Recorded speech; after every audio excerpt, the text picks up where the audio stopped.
Hello hi നമസ്കാരം. Sahari P S സിയുടെ മറ്റൊരു SCERT സീരീസ് ക്ലാസ്സിലേക്ക് സ്വാഗതം. ഇനി നമ്മൾ 6ാം ക്ലാസ്സിലെ എത്രാമത്തെ ചാപ്റ്റർ, 7ാമത്തെ ചാപ്റ്ററായ ഭൂഖണ്ഡങ്ങളിലൂടെ എന്ന ചാപ്റ്ററാണ് ഡിസ്കസ് ചെയ്യാൻ പോകുന്നത്. ഓക്കെ, അപ്പോൾ നിലവിൽ നമുക്കറിയാം 7 ഭൂഖണ്ഡങ്ങളാണുള്ളത്. 7ാമത്തെ ചാപ്റ്ററാണ്, 7 ഭൂഖണ്ഡങ്ങളുണ്ട്. ഓക്കെ, അങ്ങനെ കണക്ട് ചെയ്തോടെ. ഓക്കെ, അപ്പോൾ 7 ഭൂഖണ്ഡങ്ങളാണുള്ളത്. ആ 7 ഭൂഖണ്ഡങ്ങളുടെയും ചില ഫാക്ട്സുകൾ പറഞ്ഞാണ് ഈ ചാപ്റ്ററിലൂടെ പോകുന്നത്. അപ്പോൾ ഓരോന്നായിട്ട് നമുക്ക് നോക്കാം. അതിന് മുന്നേ നോക്കി, ചരിത്രത്തിലേക്ക് പായ്ക്കപ്പലൊട്ടിച്ച പോർച്ചുഗീസുകാർ നൂറ്റാണ്ടുകൾക്ക് മുമ്പ് നങ്കൂരമിട്ട ഗോവൻ തീരങ്ങളിലെ മത്സ്യപ്പിടുത്തക്കാരുടെ ഇഷ്ടദേവതയുടെ പേരാണ് മാദേയി. അപ്പോൾ എന്താണ് മാദേയി എന്ന് ഇനി എക്സാമിനേഷന് വരാം. അപ്പോൾ എന്താണ് മാദേവി? ചരിത്രത്തിലേക്ക് പായ്ക്കപ്പലൊട്ടിച്ച പോർച്ചുഗീസുകാർ നൂറ്റാണ്ടുകൾക്ക് മുമ്പ് നങ്കൂരമിട്ട എവിടുത്തെ ഗോവൻ തീരങ്ങളിലെ മീൻപിടുത്തക്കാരുടെ ഇഷ്ടദേവതയുടെ പേരാണ് മാദേയി. ഞങ്ങളൊന്നിച്ച് ഇന്ത്യൻ മഹാസമുദ്രത്തിൽ നിന്ന് പസഫിക് അറ്റ്ലാന്റിക്കും കടന്ന് ചരിത്രം തിരയടിക്കുന്ന മുനമ്പുകൾ പിന്നിട്ട് കാറ്റിനും തിരമാലയ്ക്കും ഇടയിലൂടെ ഒരിക്കലും പരസ്പരം ഒറ്റയ്ക്കാണെന്ന് തോന്നിപ്പിക്കാതെ കടലും കാലവും ലോകവും ചുറ്റി വന്നു. ആരുടെ കൃതിയാണ്? കടൽ ഒറ്റയ്ക്ക് ക്ഷണിച്ചപ്പോൾ. ആരുടെ? കമാൻഡർ അഭിലാഷ് ടോമിയുടെ കൃതിയാണ് കടൽ ഒറ്റയ്ക്ക് ക്ഷണിച്ചപ്പോൾ. അപ്പോൾ ഇത്രയും ടോപ്പിക്കിൽ നിന്ന് 2 ക്വസ്റ്റ്യൻ വരാം. എന്താണ് മാദേയി? മാദേയി എന്താണ്? ഗോവൻ പിടുത്തക്കാരുടെ നൂറ്റാണ്ടുകൾക്ക്, അതായത് ചരിത്രത്തിലേക്ക് പോർച്ചുഗീസുകാർ വന്നപ്പോൾ ഗോവൻ തീരങ്ങളിൽ ഉണ്ടായിരുന്ന മീൻപിടുത്തക്കാരുടെ ഇഷ്ടദേവയുടെ പേരാണ് മാദേയി. പിന്നെന്താ പറഞ്ഞു? കടൽ ഒറ്റയ്ക്ക് ക്ഷണിച്ചപ്പോൾ ആരുടെ കൃതിയാണ്? Commander Abhilash Tomy. Okay, 2 point പഠിച്ചേ. അപ്പോൾ ഓരോന്നായിട്ട് നോക്കിയാണ്. 7 ഭൂഖണ്ഡങ്ങൾ ഉണ്ടെന്ന് പറഞ്ഞു, 7 വൻകരകൾ ഉണ്ടെന്ന് പറഞ്ഞു. ഇത് ഏത് ഭൂഖണ്ഡമാണ്? ഇവിടെ നമുക്കറിയാം യൂറോപ്പാണ്. ഇത് യൂറോപ്പാണ്. യൂറോപ്പിന്റെ സ്ഥാനം നോക്കിക്കൊള്ളാം. ഉത്തര ധ്രുവത്തോട് ചേർന്ന് കിടക്കുന്ന വൻകരയാണ് യൂറോപ്പ്. അടുത്ത് നോക്കിയേ, ഏറ്റവും വലുത് ഏത്? ഏഷ്യ. നമ്മുടെ വൻകരയായ ഏഷ്യയാണ്. ഓക്കെ, ഇത് ഏതാണ്? ഇത് ആഫ്രിക്കയാണ്. ആഫ്രിക്ക, കറുത്ത ഭൂഖണ്ഡം എന്നറിയപ്പെടുന്ന ആഫ്രിക്കയാണ്. ഓക്കെ, ഇത് ഏതാണ്? ഏറ്റവും ചെറുത് ഏതാണ്? അത് ഓസ്ട്രേലിയയാണ്. ഇത് നോക്കി, ഇത് ഏതാണ്? ഇത് തെക്കേ അമേരിക്ക. ഇത് തെക്കേ അമേരിക്കയാണ്. അപ്പോൾ ഇത് വടക്കേ അമേരിക്ക. ഓക്കെ, 7 ഭൂഖണ്ഡങ്ങളാണുള്ളത്. പിന്നെ ഇത് ഏതാണ്? അന്റാർട്ടിക്ക. വെളുത്ത ഭൂഖണ്ഡം എന്നറിയപ്പെടുന്ന അന്റാർട്ടിക്കയാണ്. ഓക്കെ, അങ്ങനെ മൊത്തം 7 ഭൂഖണ്ഡങ്ങൾ, 7 വൻകരയാണ്. എല്ലാ ഭൂഖണ്ഡങ്ങളുടെയും പൊസിഷൻ നിങ്ങൾ എന്താണെന്നുള്ളത് ഒരു റഫ് ലുക്കിൽ പഠിച്ചു വയ്ക്കുക. ഓക്കെ, എന്താണെന്ന് നോക്കി മനസ്സിലാക്കി വയ്ക്കുക. ഇനി വരുന്ന സ്ലൈഡിൽ അത് കൃത്യമായിട്ട് എന്ത് ചെയ്യാം, നമുക്ക് പഠിച്ച് മുന്നോട്ട് പോകാം. ഓക്കെ, അപ്പോൾ മൊത്തത്തിൽ 7 വൻകരകളാണുള്ളത് അല്ലേ. ഓക്കെ, വലിപ്പത്തിൽ ഒന്നാമൻ ആരായിരിക്കും? നമ്മുടെ ഭൂഖണ്ഡമായ ഏഷ്യയാണ്. ഏഷ്യയാണ് ഏറ്റവും വലിയ ഭൂഖണ്ഡം എന്ന് നമുക്കറിയാം. നമ്മുടെ രാജ്യമായ ഇന്ത്യ ഏത്? നമ്മുടെ ഏഷ്യ വൻകരയുടെ ഭാഗമാണെന്ന് നമുക്കറിയാം. ഓക്കെ, അതായത് നമ്മുടെ ഭൂമിയുടെ കരഭാഗത്തിന്റെ ഏതാണ്ട് 1/3 ഉൾപ്പെടുന്നത് ആരാണ്? ഏഷ്യയാണ്. അതായത് ഈ 7 വൻകരകളും ചേർത്ത് വെച്ചാൽ അതിൽ 1/3 ഭാഗം ഉൾക്കൊള്ളുന്നത് ആരാണ്? ഏഷ്യയാണെന്ന് മനസ്സിലാക്കുക. അപ്പോൾ ഏറ്റവും വലിയ ഭൂഖണ്ഡം ഇന്ത്യ ഉൾപ്പെടുന്നു. എല്ലാ കരഭാഗങ്ങളുടെയും 1/3 ഭാഗം ഉൾക്കൊള്ളുന്നതും ഏഷ്യയാണ്. ഓക്കെ, ഏഷ്യയുടെ സ്ഥാനം നോക്കി, വടക്കേ അമേരിക്ക, തെക്കേ America, Africa, Europe, Asia, Australia. Okay, ഇതിന്റെ സ്ഥാനം കൊടുത്തിട്ടുണ്ട്. ഇത് അവിടെ കിഴക്ക്, ഏഷ്യയുടെ കിഴക്ക് പസഫിക് സമുദ്രമാണ്. ഓക്കെ, നോക്കി, ഇത് കിഴക്ക്, പടിഞ്ഞാറ്, തെക്ക്, വടക്ക്. ഓക്കെ, ഇനി നമുക്ക് പറയാമല്ലോ ഏഷ്യയുടെ സ്ഥാനം കിഴക്ക് പസഫിക് സമുദ്രമാണ്. കിഴക്ക് ഇവിടെ പസഫിക് സമുദ്രമാണ്. അപ്പൊ നേരെ പടിഞ്ഞാറ് എന്താ? യൂറോപ്പ് അല്ലേ. പടിഞ്ഞാറ് യൂറോപ്പ്. എങ്കിൽ വടക്ക് എന്തായിരിക്കും? വടക്ക് ആർട്ടിക് സമുദ്രമാണ് അല്ലേ. ആർട്ടിക് സമുദ്രമാണ്. ഓക്കെ, അപ്പൊ തെക്ക് എന്താ? ഇന്ത്യൻ മഹാസമുദ്രം അല്ലേ. ഇന്ത്യൻ മഹാസമുദ്രമാണ്. ഓക്കെ, അപ്പൊ ഇത്രയും കാര്യങ്ങളാണ് എന്ത്? ഏഷ്യയുടെ അതിരുകളായിട്ട് വരുന്നത്. ഓക്കെ, ഇവിടെ നമുക്ക് മനസ്സിലാക്കാം ഈ ഏഷ്യയുടെ കര അതിർത്തി ഏതാണ്? യൂറോപ്പാണെന്നും മനസ്സിലാക്കാം. ഓക്കെ, ഇത്രയും പോയിന്റുകൾ മനസ്സിലായല്ലോ. അപ്പൊ ഇതൊക്കെയാണെന്ത്? വൻകരകൾ. ഓക്കെ, ഏഷ്യയുടെ സ്ഥാനം പറഞ്ഞു. ഓക്കെ, അടുത്ത് നോക്കിയേ, ഏഷ്യയുടെ ഏത് ഭാഗത്താണ് കര അതിർത്തി ഉള്ളത്? നേരത്തെ നമ്മൾ പറഞ്ഞു എവിടെയാണ്? ഈ ഭാഗത്താണ്. ഏത്? പടിഞ്ഞാറ് ഭാഗത്താണ് കര അതിർത്തി ഉള്ളത് അല്ലേ.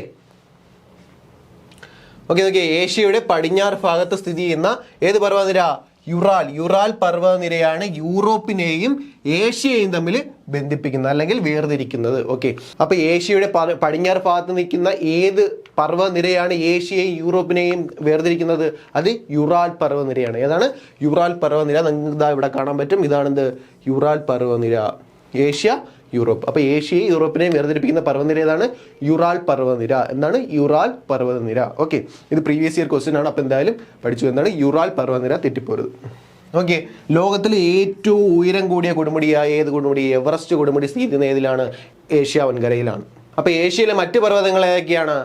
അത് മൗണ്ട് കേട്ടു ഉണ്ട്, നമ്മുടെ എവറസ്റ്റ് ഉണ്ട്, മറ്റെന്തുണ്ട്, കാഞ്ചൻജംഗയുണ്ട്, കുൺലൂൺ ഇതെല്ലാം ഏഷ്യയിലെ മറ്റ് പ്രധാനപ്പെട്ട പർവ്വതങ്ങളാണ്. ഓക്കെ, പർവ്വതങ്ങൾ കൂടാതെ എന്തൊക്കെയുണ്ട്? മരുഭൂമികൾ, സമതലങ്ങൾ, പീഠഭൂമികൾ എന്നിവയും ഏഷ്യയുടെ ഭൂപ്രകൃതിയിൽ ഉൾപ്പെടുന്ന കാര്യങ്ങളാണ്. ഓക്കെ, പിന്നെ എന്തൊക്കെയുണ്ട്? ധാരാളം നദികളും ഏഷ്യയിലൂടെ ഒഴുകുന്നുണ്ട്. യാങ്സിയാണ് ഏഷ്യയിലെ ഏറ്റവും വലിയ നീളമേറിയ നദി എന്ന് പഠിച്ചു വയ്ക്കുക. യാങ്സിയാണ് ഏഷ്യയിലെ ഏറ്റവും നീളമേറിയ നദി. പോയിന്റാണ്.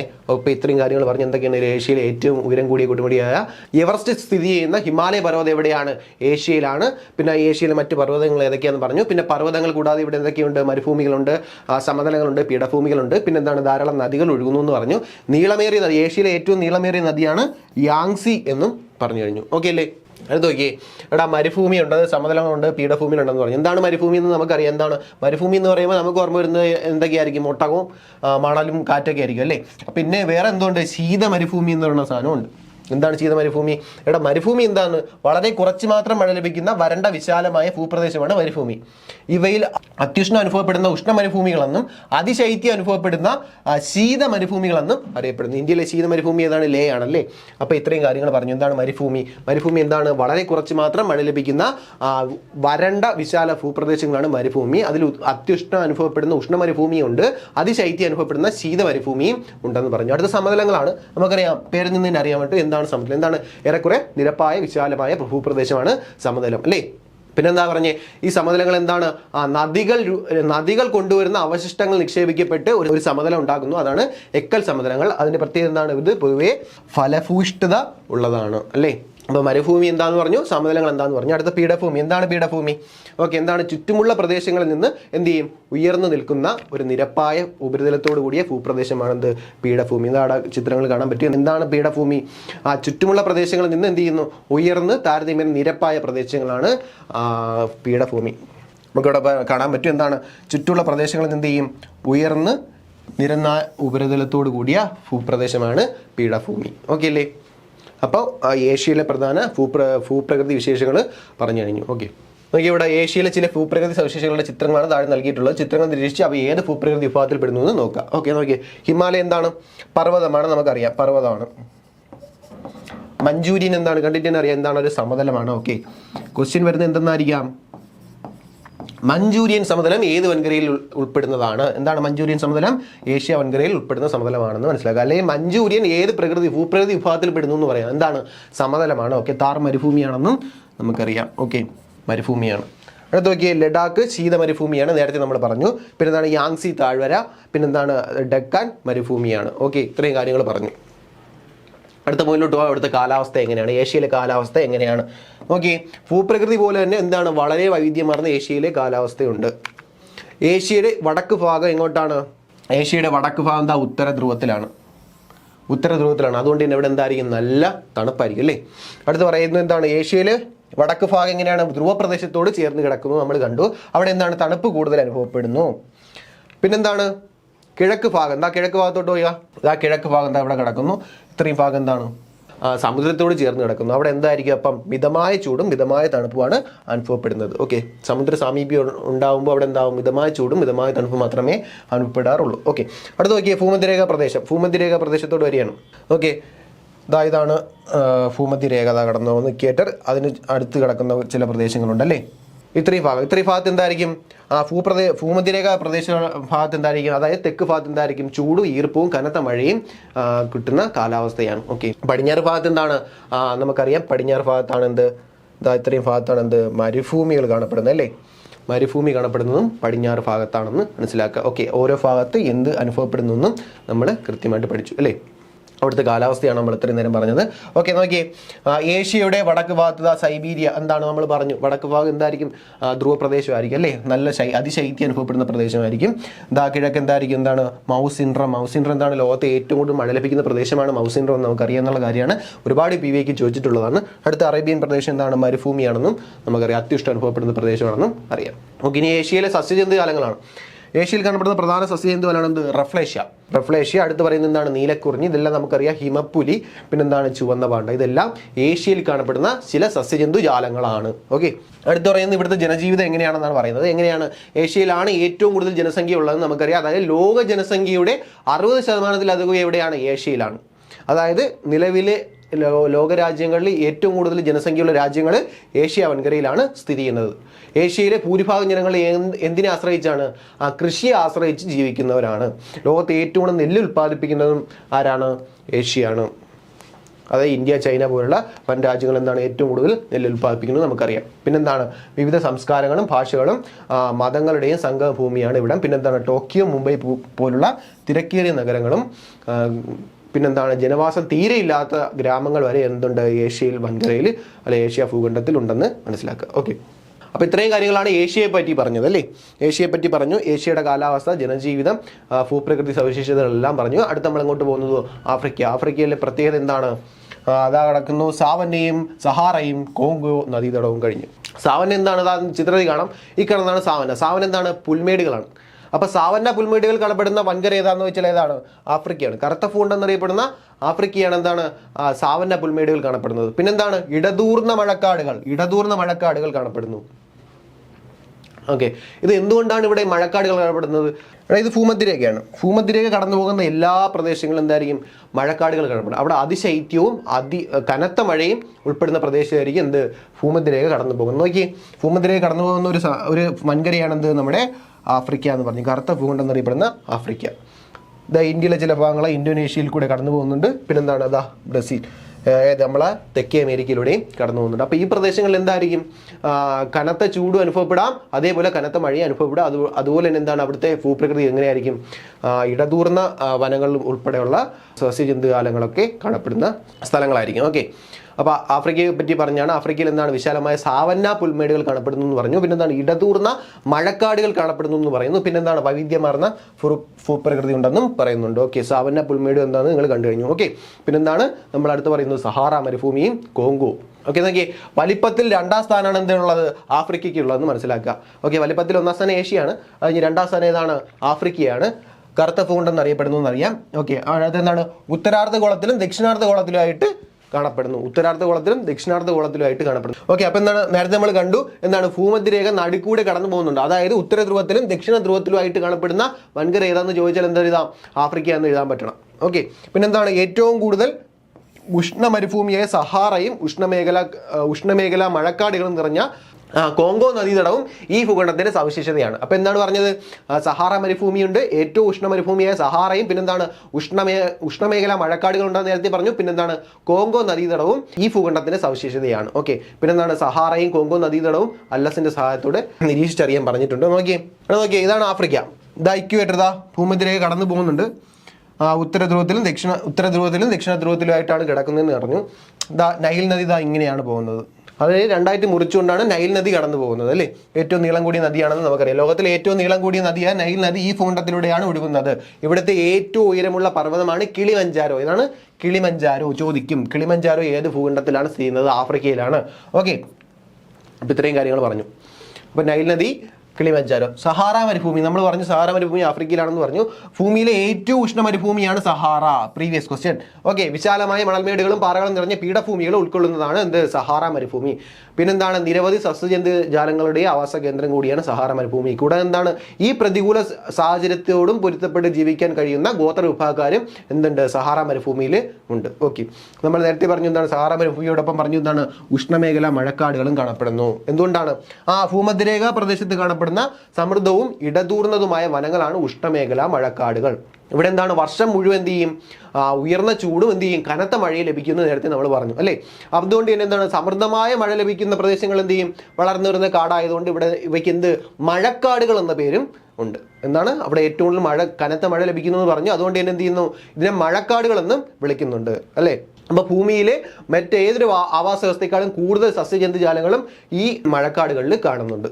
പിന്നെന്താണ്? തെക്കേ അമേരിക്കയിലെ ആമസോൺ, പിന്നെ ആഫ്രിക്കയിലെ കോങ്കോ, തെക്ക് കിഴക്കൻ ഏഷ്യയിലെ മലേഷ്യ, ഇന്തോനേഷ്യ എന്നീ പ്രദേശങ്ങളിലും ഉഷ്ണമേഖല മഴക്കാടുകൾ കാണപ്പെടുന്നു. എന്തുകൊണ്ടാണ്? അതുവഴി എല്ലാം എന്ത് കടന്നു പോകുന്നു? ഭൂമധ്യരേഖ കടന്നു പോകുന്നുണ്ട്. അതായത് ഭൂമധ്യരേഖ പ്രദേശത്താണ് ഈ കാണുന്ന എല്ലാം കാണുന്നത്. അതുകൊണ്ടാണ് എന്ത്?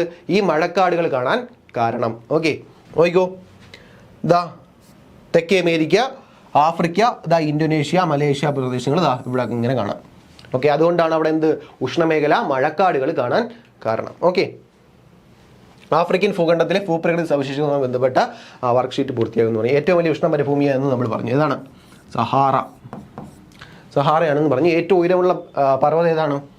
കിളിമഞ്ചാരോ ആണെന്ന് പറഞ്ഞു. അടുത്തതാണ് ഉഷ്ണ മഴക്കാടുകൾ ഉൾപ്പെടുന്ന നദീതടം ഏതാണ്? കോങ്കോ അല്ലേ? കോങ്കോ ആണെന്ന് പറഞ്ഞു. അടുത്ത വിശാലമായ പുൽമേടുകൾ ഏതാണ്? സാവന്ന പുൽമേടുകൾ അല്ലേ? സാവന്ന പുൽമേടുകളാണെന്ന് പറഞ്ഞു. ഓക്കെ, ഇത്രയും കാര്യങ്ങളാണ് ആഫ്രിക്കയെ പറ്റി പറഞ്ഞത്. ഓക്കെ, നോക്കിയെടുത്ത് കാലാവസ്ഥ നോക്കിയേ. ഭൂമധ്യരേഖയ്ക്ക് ഇരുവശങ്ങളിലേയും കിടക്കുന്നു, നമ്മൾ നേരത്തെ പറഞ്ഞു അല്ലേ? അപ്പോൾ എന്തുകൊണ്ട്? അതുകൊണ്ട് തന്നെ അവിടെ എന്തായാലും ചൂട് കൂടിയ കാലാവസ്ഥയായിരിക്കും അനുഭവപ്പെടുന്നത് അല്ലേ? ഉയർന്ന ചൂടും ഉയർന്ന കനത്ത മഴയും അനുഭവപ്പെടാൻ സാധ്യതയുണ്ട്. ഓക്കെ, പിന്നെന്താണ്? എങ്കിലും പ്രാദേശിക വ്യതിയാനങ്ങളും പ്രകടനമാണ്. അതായത് എന്താണ്? ചെറിയ രീതിയിൽ അങ്ങോട്ടും ഇങ്ങോട്ടൊക്കെ ചെറിയ വ്യതിയാനങ്ങൾ കാലാവസ്ഥയിൽ ഉണ്ടാകാൻ ചാൻസ് ഉണ്ട്. ഓക്കെ, പിന്നെ എന്താണ്? തീരപ്രദേശങ്ങളിലും മിതോഷ്ണ മേഖലയിൽ ഉൾപ്പെടുന്ന ഭാഗങ്ങളും മിതമായ കാലാവസ്ഥ അനുഭവപ്പെടുന്നുണ്ട്. ഓക്കെ, തീരപ്രദേശങ്ങളിൽ താമസിക്കുന്നവർക്ക് മിതമായ കാലാവസ്ഥയും അനുഭവപ്പെടും. അതായത് ഉയർന്ന ചൂടോ ഉയർന്ന കനത്ത മഴയോ അനുഭവപ്പെടുന്നില്ല. തീരപ്രദേശങ്ങളിൽ താമസിക്കുന്നവർക്ക് എങ്ങനെയാണ്? നമ്മൾ നേരത്തെ പറഞ്ഞിരുന്നത് എങ്ങനെയാണ്? മിതമായ ചൂടും മിതമായ തണുപ്പുമാണ് അനുഭവപ്പെടുന്നത്. അതുകൊണ്ട് തന്നെ തീരപ്രദേശങ്ങളിൽ മിതമായ കാലാവസ്ഥയും ആഫ്രിക്കയിൽ അനുഭവപ്പെടുന്നുണ്ട്. ഓക്കെ, അടുത്ത സസ്യജന്തുജാലങ്ങളെ പറ്റി പറയാം. ജൈവ വൈവിധ്യത്തിൽ സമൃദ്ധമാണ് ആഫ്രിക്ക. സാവന്ന പുൽമേടുകൾ നേരത്തെ പറഞ്ഞു, ഉഷ്ണമേഖല മഴക്കാടുകളും പറഞ്ഞു. പിന്നെന്താണ് മെയിൻ സാധനം? സെറൻഗെറ്റിയിലെ ജന്തുക്കളുടെ കാലിക കുടിയേറ്റം. ഇത് ആഫ്രിക്കയിലെ പ്രധാനപ്പെട്ട ഒരു സവിശേഷത. എന്താണ്? സെറൻഗെറ്റിയിലെ കാലിക കുടിയേറ്റം എന്താണെന്ന് നമ്മൾ പഠിക്കും. എന്താണ് സെറൻഗെറ്റിയിലെ കാലിക കുടിയേറ്റം? ഓക്കെ, നോക്കി ആഫ്രിക്കയിലെ ചില സസ്യജന്തുജാലങ്ങളാണ് പഠിച്ചു വയ്ക്കുക. ബയോബാബ്. എന്താണ്? ബയോബാബ് വൃക്ഷം. അവിടുത്തെ ചൂടിനെ പ്രതിരോധിക്കാൻ കഴിവുള്ള വൃക്ഷങ്ങളാണ് ബയോബാബ് വൃക്ഷം. പിന്നെന്താണ്? കറുത്ത കാണ്ടാമൃഗവും ആഫ്രിക്കൻ കാട്ടുനായകയൊക്കെ എന്താണ്? ആഫ്രിക്കയിലെ പ്രധാന സസ്യജന്തു ജാലങ്ങളാണെന്ന് മനസ്സിലാക്കുക. ഓക്കെ, അടുത്ത് നോക്കിയേ. നമ്മൾ നേരത്തെ പറഞ്ഞു സെറൻഗെറ്റിയിലെ കാലിക കുടിയേറ്റം അവിടുത്തെ പ്രധാന സവിശേഷതയാണെന്ന് പറഞ്ഞു. എന്തിനാണ്? മനസ്സിലാക്കാവുന്നതേ ഉള്ളൂ. എന്താണ്? കാലാവസ്ഥാ വ്യതിയാനങ്ങൾക്കും ഭക്ഷണ ലഭ്യതയ്ക്കും അനുസൃതമായിട്ട് എന്ത് ചെയ്യും? മൃഗങ്ങളും പക്ഷികളും എന്ത് ചെയ്യും? ദീർഘദൂരം സഞ്ചരിക്കുന്ന പ്രതിഭാസമാണ് എന്ത്? ആഫ്രിക്കയിലെ കാലിക കുടിയേറ്റം. ഓക്കെ, ഭക്ഷണം കിട്ടാതെ വരുമ്പോൾ എന്ത് ചെയ്യും? അവർ അവിടെ നിന്ന് മാറി താമസിക്കുന്നു അല്ലേ? മനുഷ്യർ പണ്ട് താമസിച്ച പോലെ തന്നെ കാലികളും അങ്ങനെ ചെയ്യുന്നു. അതാണ് എന്ത്? സെറൻഗെറ്റിയിലെ കാലിക കുടിയേറ്റം. സെറൻഗെറ്റിയിലെ ദശലക്ഷക്കണക്കിന് സീബ്രകളും ഗസലുകൾ എന്ത് ചെയ്യും? പുതിയ മേച്ചിൽ സ്ഥലങ്ങൾ തേടി എന്ത് ചെയ്യും? ടാൻസാനിയയ്ക്കും കെനിയയ്ക്കും ഇടയിലേക്ക് നീങ്ങുന്നത് ഇവിടുത്തെ പ്രധാന പ്രതിഭാസമാണ്. ഓക്കെ, ആഫ്രിക്കയിൽ ഉടനീളമുള്ള എന്താണ് ആവാസ വ്യവസ്ഥയുടെ സന്തുലനാവസ്ഥ എന്തിനെ ആശ്രയിച്ചിരിക്കുന്നു? സെറൻഗെറ്റിയിലെ കാലിക കുടിയേറ്റത്തെ ആശ്രയിച്ചിരിക്കുന്നു എന്ന് പറയുന്നുണ്ട്. ഇത് അവിടെ കിടപ്പുണ്ട്. എന്താണ്? ആഫ്രിക്കയിലെ ആവാസ വ്യവസ്ഥകളുടെ സന്തുലനാവസ്ഥ ജീവജാലങ്ങളുടെ നിലനിൽപ്പിന് നിർണായകമാണെന്ന് ഈ കുടിയേറ്റങ്ങൾ തെളിയിക്കുന്നുണ്ട് എന്ന് പറഞ്ഞിട്ടുണ്ട്. ഓക്കെ, അപ്പോൾ സെറൻഗെറ്റിയിലെ കാലിക കുടിയേറ്റം ഏത് ഭൂഖണ്ഡമായിട്ട് ബന്ധപ്പെട്ടിരിക്കുന്നു? ആഫ്രിക്ക. ഓക്കെ അല്ലേ? അടുത്ത ഇവിടുത്തെ ജനജീവിതത്തെ പറ്റിയാണ് പറയുന്നത്. എന്താണ്? നമ്മൾക്കറിയാം അവിടെ എന്താണ്? ചൂട് കൂടുതലാണ്, കനത്ത മഴ അനുഭവപ്പെടുന്നുണ്ട്. അതിനനുസരിച്ച് എന്ത് ചെയ്യും? ജനജീവിതവും മാറിയിരിക്കും. അപ്പം നോക്കിയാൽ ജനജീവിതം എങ്ങനെയായിരിക്കും? ആഫ്രിക്കയിലെ ഭൂരിഭാഗം ജനങ്ങൾ എങ്ങനെയാണ്? ഗ്രാമങ്ങളിൽ വസിക്കുന്നവരും കാർഷിക വൃത്തിയിൽ ഏർപ്പെടുന്നവരുമാണ്. പിന്നെന്താണ്? സംസ്കാരങ്ങൾ, ഭാഷകൾ, ചരിത്രം എന്നിവയാൽ സമ്പന്നമായ ഈ നാട് ആണ് പുരാതന നാഗരികതകളിൽ ഒന്നായി ഈജിപ്ഷ്യൻ സംസ്കാരം ഉടലെടുത്തിരിക്കുന്നത് എവിടെ നിന്നാണ്? ആഫ്രിക്കയിലാണ്. അപ്പോൾ എന്താണ്? ഈജിപ്ഷ്യൻ സംസ്കാരം എവിടെ നിന്ന് ഉടലെടുത്തു? ആഫ്രിക്ക എന്ന വൻകരയിൽ നിന്നാണ് എന്ന് മനസ്സിലാക്കുക, പഠിക്കുക. ഈജിപ്തിലെ പിരമിഡുകൾ പ്രാചീന നിർമ്മാണ വൈദ്യത്തിന്റെ തെളിവായിട്ട് നിലകൊള്ളുന്നു. അത് നമുക്കറിയാവുന്ന കാര്യമാണ്. അപ്പോൾ എന്താണ്? ഈജിപ്ഷ്യൻ സംസ്കാരത്തിന്റെ ഉറവിടം എവിടെയാണ്? ആഫ്രിക്കയാണെന്നും മനസ്സിലാക്കി പഠിച്ചു വയ്ക്കുക. അടുത്ത് നോക്കിയേ. റോക്കി മുതൽ അപ്പലേച്ചിയൻ വരെ ഇതെവിടെയാണ് കാണപ്പെടുന്നതെന്ന് മനസ്സിലാക്കുക. റോക്കി മുതൽ അപ്പലേച്ചിയൻ, റോക്കി പർവ്വതനിരവും അപ്പലേച്ചിയൻ പർവ്വതനിരവും എവിടെയാണ് കാണപ്പെടുന്നത്? അത് ഗ്ലോബ് നിരീക്ഷിച്ച് പസഫിക്, അറ്റ്ലാന്റിക്, ആർട്ടിക് സമുദ്രങ്ങളാൽ ചുറ്റപ്പെട്ട ഭൂഖണ്ഡം ഏതാണെന്ന് കണ്ടെത്തുക. ഗ്ലോബിലുണ്ട്, ഗ്ലോബ് താഴെയുണ്ട്. അപ്പോൾ മനസ്സിലാക്കുക എവിടെയാണ്, ഏതാണ് ആ വൻകര? നോക്കിയേ. ലോകത്തിലെ ചില വികസിത രാജ്യങ്ങളും വലിയ നഗരങ്ങളും ഉൾപ്പെടുന്ന ഭൂഖണ്ഡമാണ് വടക്കേ അമേരിക്ക. എവിടെയാണ്? നേരത്തെ നമ്മൾ പറഞ്ഞതാണ് അറ്റ്ലാന്റിക്, ആർട്ടിക് സമുദ്രത്താൽ ചുറ്റപ്പെട്ട് കിടക്കുന്ന ഭൂഖണ്ഡമാണ് വടക്കേ അമേരിക്ക. മനസ്സിലാക്കി. എന്താണ്? പസഫിക്, അറ്റ്ലാന്റിക്, ആർട്ടിക് സമുദ്രത്താൽ ചുറ്റപ്പെട്ട് കിടക്കുന്ന ഭൂഖണ്ഡം ഏതാണ്? വടക്കേ അമേരിക്ക. ഓക്കെ അല്ലേ? അടുത്ത് നോക്കിയേ. വടക്കേ അമേരിക്കയുടെ രാജ്യങ്ങളുടെ വികസന മുന്നേറ്റത്തിന് പിന്നിൽ അവിടുത്തെ ഭൂമിശാസ്ത്ര സവിശേഷതകൾക്ക് വലിയ പങ്കുണ്ട് എന്നും മനസ്സിലാക്കുക. ഓക്കെ. വടക്കേ അമേരിക്കയിൽ സ്ഥിതി ചെയ്യുന്ന രണ്ട് പ്രധാന പർവ്വതനിരകളാണ് ഏത്? നേരത്തെ നമ്മൾ പറഞ്ഞു. ഏതാണ്? റോക്കി, അപ്പലേച്ചിയൻ എന്നിവ. ഓക്കെ, വടക്കേ അമേരിക്കയിലെ അതിവിശാലമായ പുൽമേടുകൾ ആണ് എന്ത്? പ്രയറി. എന്താണ്? പ്രയറി പുൽമേട്. പ്രയറി പുൽമേട്. അപ്പോൾ വടക്കേ അമേരിക്കയിലെ പുൽമേടിന്റെ പേര് പ്രയറി പുൽമേട്. ആഫ്രിക്കയിലെ പുൽമേട് സാവന്നയാണെന്ന് പറഞ്ഞു. അപ്പോൾ വടക്കേ അമേരിക്കയിലെ പുൽമേടാണ് പ്രയറി പുൽമേട്. കൂടാതെ ഈ ഭൂഖണ്ഡത്തിലെ ഫലഭൂഷ്ടമായ സമതലത്തിന്റെ പേരെന്താണ്? മഹാസമതലം. എന്താണ്? മഹാസമതലം. സമതലങ്ങൾ കാണപ്പെടുന്ന ഭൂഖണ്ഡം ഏതാണെന്ന് ചോദിക്കാം. ഏതാണ്? വടക്കേ അമേരിക്കയാണ്. പ്രയറി പുൽമേടുകൾ കാണപ്പെടുന്ന ഭൂഖണ്ഡം ഏതാണെന്ന് ചോദിക്കാം. ഏതാണ്? വടക്കേ അമേരിക്കയാണ്. കൂടാതെ പറയുന്നത് മിസോറിയും മിസിസിപ്പിയും ഉൾപ്പെടെ ധാരാളം നദികൾ കാണപ്പെടുന്നതും എവിടെയാണ്? വടക്കേ അമേരിക്കയിലാണെന്ന് പഠിക്കാം. മിസോറി, മിസിസിപ്പി മഹാസമുദ്രം, ഫലഭൂയിഷ്ഠിതയുള്ള സമതലം എവിടെ കാണപ്പെടുന്നു? വടക്കേ അമേരിക്കയിൽ കാണപ്പെടുന്നു. പിന്നെ എന്താണ്? പ്രയറി പുൽമേടുകൾ കാണപ്പെടുന്നു എവിടെ? വടക്കേ അമേരിക്ക. പിന്നെ ഇപ്പോൾ പറഞ്ഞു എന്താണ്? മിസോറി, മിസിസിപ്പി നദികളും എവിടെയാണ്? അമേരിക്കയിലാണ്. പിന്നെന്താ പറയുന്നത്? പഞ്ചമഹാതടാകങ്ങൾ എന്താണ്? ശുദ്ധജല തടാകങ്ങളാണ്. 5 വലിയ ശുദ്ധജല തടാകങ്ങളായ പഞ്ചമഹാതടാകങ്ങൾ എവിടെ കാണപ്പെടുന്നു? വടക്കേ അമേരിക്കയിൽ കാണപ്പെടുന്നു. അപ്പോൾ വടക്കേ അമേരിക്കയിലെ അരിസോണയിൽ സ്ഥിതി ചെയ്യുന്ന ബൃഹത് താഴ്വരയായ Grand Canyon, very very important, Grand Canyon ഒരു പ്രത്യേക പ്രകൃതിദത്ത അനുഭവമാണെന്നും പറഞ്ഞിട്ടുണ്ട്. അപ്പോൾ എന്തൊക്കെ പറഞ്ഞു? പ്രധാന സമതലം ഏതാണ്? മഹാസമുദ്രമാണെന്ന് പറഞ്ഞു. പിന്നെ പ്രധാന പുൽമേട്. അപ്പോൾ പ്രധാന പുൽമേട് ഏതാണ്? പ്രയറി പുൽമേടാണെന്ന് പറഞ്ഞു. പ്രധാന നദികൾ മിസോറി, മിസിസിപ്പി ആണെന്ന് പറഞ്ഞു. പിന്നെ എന്തുണ്ട്? 5 ശുദ്ധജല തടാകങ്ങൾ ഏതാണ്? പഞ്ചമഹാ തടാകങ്ങൾ ഉണ്ടെന്ന് പറഞ്ഞു. പിന്നെന്ത് പറഞ്ഞു? അരിസോണയിൽ കാണപ്പെടുന്ന ബൃഹത് താഴ്വരയായത് ഗ്രാൻഡ് കന്യോൺ ഒരു പ്രധാന പ്രകൃതിദത്ത അനുഭവമാണെന്ന് പറഞ്ഞു. ഇതെല്ലാം എവിടെയാണ്? വടക്കേ അമേരിക്ക. എവിടെ? വടക്കേ അമേരിക്ക. ഓക്കെ അല്ലേ? ഇത്രയും കാര്യങ്ങൾ ഓക്കെ അല്ലേ? ഓക്കെ, ഇത് പ്രയറി പുൽമേടാണ് കേട്ടോ. പ്രയറി നല്ല രസമല്ലേ? പ്രയറി പുൽമേട് എവിടെയാണ്? വടക്കേ അമേരിക്കയിലാണ് പ്രയറി പുൽമേട്. ഓക്കെ, നേരത്തെ നമ്മൾ പറഞ്ഞു 5 പഞ്ചമഹാതടാകങ്ങൾ, ശുദ്ധജല തടാകങ്ങളായ പഞ്ചമഹാതടാകങ്ങളുണ്ട്. ഓക്കെ, അത് ഏതൊക്കെയാണ്? ലേക്ക് സുപ്പീരിയർ തടാകം, അടുത്ത് വരുന്നത് മിഷിഗൺ തടാകം, ഇതാ പറയുന്നത് ഹ്യൂറൻ തടാകം, അടുത്ത ഒൻറ്റാറിയോ തടാകം, എറി തടാകം. ഇത് 5 എന്താണ്? പഞ്ചമഹാതടാകങ്ങളാണ്. ഓക്കെ, ഇത് പ്രീവിയസ് ഇയർ ക്വസ്റ്റ്യൻ ആണ്, അതുകൊണ്ടാണ് തന്നത്. ഓക്കെ, എന്താണ്? സുപ്പീരിയർ തടാകം, മിഷിഗൺ തടാകം, ഹ്യൂറൻ തടാകം, ഒൻറ്റാറിയോ തടാകം, എറി തടാകം. ഇതെല്ലാം എന്താണ്? ഇത് ഇതിൻ്റെ ഭാഗമായിട്ട് വരുന്നതാണേ. ഓക്കെ, അപ്പോൾ ഹ്യൂറൻ്റെ ഭാഗമായിട്ടാണ് ജോർജിയൻ ബേക്ക് വരുന്നത്. ഓക്കെ, അപ്പോൾ ഇത്രയും 5 മഹാതടാകങ്ങളും അതിൻ്റെ പേരും ഓക്കെ പഠിച്ചു വയ്ക്കുക. ഓക്കെ, ഇവിടെ ഗ്രാൻഡ് കാനിയോൺ നേരത്തെ നമ്മൾ പറഞ്ഞു ഒരു പ്രകൃതിദത്ത അത്ഭുതം ഉണ്ടെന്ന് പറഞ്ഞു. അതാണ് ഗ്രാൻഡ് കാനിയോൺ എന്ന് പറഞ്ഞു. എന്താണ് ഗ്രാൻഡ് കാനിയോൺ? നിങ്ങളുടെ ചിത്രത്തിൽ കാണുമ്പോഴും ഒരു വലിയൊരു താഴ്വരയാണ് അല്ലേ? എന്താണ്? ഏകദേശം 446 കിലോമീറ്റർ നീളവും 29 കിലോമീറ്റർ വരെ വീതിയുമുള്ള, പിന്നെന്താണ്, 1500 മീറ്ററിലധികം ആഴമുള്ള താഴ്വരയാണെന്ന് ഗ്രാൻഡ് കന്യോൺ എവിടെയാണെന്ന് ചോദിക്കുക. അവിടെ വടക്കേ അമേരിക്കയിലെ ഒരു പ്രധാന താഴ്വരയാണ് ഗ്രാൻഡ് കന്യോൺ. ഓക്കെ, എന്താണ്? നോക്കിക്കോ, ഇവിടെ ശ്രദ്ധിച്ചു നോക്കിയോ. കൊളാറാഡോ നദിയുടെ പ്രവർത്തന ഫലമായിട്ടാണ് ഗ്രാൻഡ് കന്യോൺ ഉണ്ടായെന്ന് മനസ്സിലാക്കുക. കൊളാറാഡോ നദി എവിടെയാണ് സ്ഥിതി ചെയ്യുന്നതെന്നുള്ളതിലും ചോദിക്കുക. അപ്പോൾ കൊളറാഡോ നദിയുടെ പ്രവർത്തന ഫലമായിട്ടാണ് ഗ്രാൻഡ് കന്യോൺ താഴ്വര ഉണ്ടായത്. ഓക്കെ, ഇത് യുനെസ്കോയുടെ ലോക പൈതൃക പട്ടികയിൽ ഇടം നേടിയ പ്രകൃതി പ്രതിഭാസമാണ്. ഏത്? ഗ്രാൻഡ് കന്യോൺ താഴ്വര. ഏത് നദിയുടെ പ്രവർത്തന ഫലമായി രൂപം കണ്ടു? കൊളറാഡോ. ഓക്കെ അല്ലേ? നോക്കിയേ, ഇതാണ് നമ്മൾ ഇത്രയും നേരം പറഞ്ഞുകൊണ്ടിരുന്നത് വടക്കേ അമേരിക്ക. നോക്കിയേ, ഇതെല്ലാം എങ്ങോട്ടാണ്? എവിടെയാണ് സ്ഥിതി ചെയ്യുന്നത്? ഇവിടെ ധ്രുവപ്രദേശത്തോട് ചേർന്ന്, ഉത്തര ധ്രുവത്തോട് ചേർന്നാണ് ഈ പ്രദേശം ചേർന്ന് കിടക്കുന്നത് അല്ലേ? ഓക്കെ, അതുകൊണ്ട് തന്നെ ഇവിടെ എന്തായിരിക്കും അനുഭവപ്പെടുന്നത്? അവിടെ കാലാവസ്ഥ എങ്ങനെയായിരിക്കും അനുഭവപ്പെടുന്നതെന്ന് പറയാൻ പോകുന്നത്. നോക്കിയേ, കാലാവസ്ഥ ഇവിടെ ധ്രുവപ്രദേശത്തോട് ചേർന്ന് കിടക്കുന്നതിൽ ഭൂഖണ്ഡത്തിന്റെ വടക്ക് ഭാഗത്ത് അതിശൈത്യമായിരിക്കും. വടക്ക് ഭാഗത്ത് ഏറ്റവും മുകളിൽ എന്താണ്? ധ്രുവപ്രദേശത്തോട് ചേർന്ന് കിടക്കുന്നത്. അതുകൊണ്ട് തന്നെ എന്തായിരിക്കും? വളരെ തണുപ്പായിരിക്കും. വടക്കുന്ന് താഴോട്ട് നീങ്ങുന്തോറും അവിടെ എന്താണ് സംഭവിച്ചത്? നോക്കിയേ, താഴോട്ട് നീങ്ങുന്തോറും എങ്ങോട്ടാണ് നീങ്ങുന്നത്? ഭൂമധ്യരേഖയോട് ചേർന്നാണ് വന്നുകൊണ്ടിരിക്കുന്നത്. അപ്പോൾ അവിടെ എന്തായിരിക്കും? ചൂട് കൂടുതലായിരിക്കും അല്ലേ? അപ്പോൾ എന്ത് ചെയ്യും? അത് ശൈത്യമാണ് അനുഭവപ്പെടുന്നത്. ഓക്കെ, ഇവിടെ നോട്ടെ, വടക്ക് നിന്ന് തെക്കോട്ട് നീങ്ങുന്തോറും താഴോട്ട് വരുന്നതോറും എന്താണ്? താരതമ്യേന ചൂട് വർദ്ധിച്ചു വരും. ഓക്കെ, നമ്മൾ കാണാതെ പഠിക്കേണ്ട കാര്യമില്ല, കാര്യം മനസ്സിലാക്കി പഠിച്ചു പോയാൽ മതി. ഓക്കെ, അപ്പോൾ കാലാവസ്ഥ പറഞ്ഞു. ധ്രുവപ്രദേശത്തിന് അടുത്ത് കിടക്കുന്ന ഭാഗം തണുപ്പ് കൂടുതലും, തെക്കോട്ട് വരുമ്പോൾ അതായത് ഭൂമധ്യരേഖയോട് ചേർന്ന് വരുമ്പോൾ എന്ത് ചെയ്യും? ചൂട് കൂടുതലും ആയിരിക്കും. ഓക്കെ, സസ്യജന്തുജാലങ്ങൾ, വൈവിധ്യമാർന്ന സസ്യജന്തുജാലങ്ങളുടെ ആവാസ കേന്ദ്രമാണ് വടക്കേ അമേരിക്ക. പടിഞ്ഞാറ് ഭാഗത്തുള്ള സെക്കേയോ വനങ്ങൾ. സെക്കേയോ വനങ്ങൾ ഏത് ഭൂഖണ്ഡത്തിൽ സ്ഥിതി ചെയ്യുന്നു? സെക്കേയോ വനങ്ങൾ ഏതാണ്? വടക്കേ അമേരിക്ക. ഓക്കെ, അപ്പോൾ സെക്കേയും മഹാസമുദ്രങ്ങളിലെ പുൽമേടുകളും ഇതിന് ഉദാഹരണമാണ്. ഓക്കെ, കാര്യങ്ങൾ പറഞ്ഞു.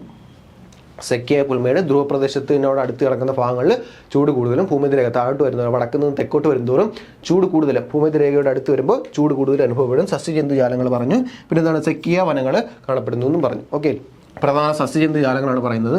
എന്താണ്? കാലിഫോർണിയ പോപ്പി വടക്കേ അമേരിക്കയിലെ പ്രധാന ഒരു സസ്യമാണ്. എന്താണ്? California poppy. ഓക്കെ, അടുത്ത് പറയുന്നത് സഗ്വാരോ കള്ളിച്ചെടി. എന്താണ്? സഗ്വാരോ കള്ളിച്ചെടി, മൂസ്. ഇതെല്ലാം എന്താണ്? വടക്കേ അമേരിക്കയിൽ പ്രധാന സസ്യജന്തുജാലങ്ങളാണ്. ഓക്കെ അല്ലേ? അടുത്ത ഇവിടുത്തെ ജലജീവിതത്തെ പറ്റിയാണ് പറയുന്നത്. ഇവിടെ അമേരിക്ക നയിക്കുന്ന ഈ USA-യും കാനഡയും തുടങ്ങി ഉയർന്ന ജീവിത നിലവാരത്തിനും സാങ്കേതിക പുരോഗതിക്കും പേര് കേട്ട ഒരു വൻകരയാണ് എന്ത് വടക്കേ അമേരിക്ക.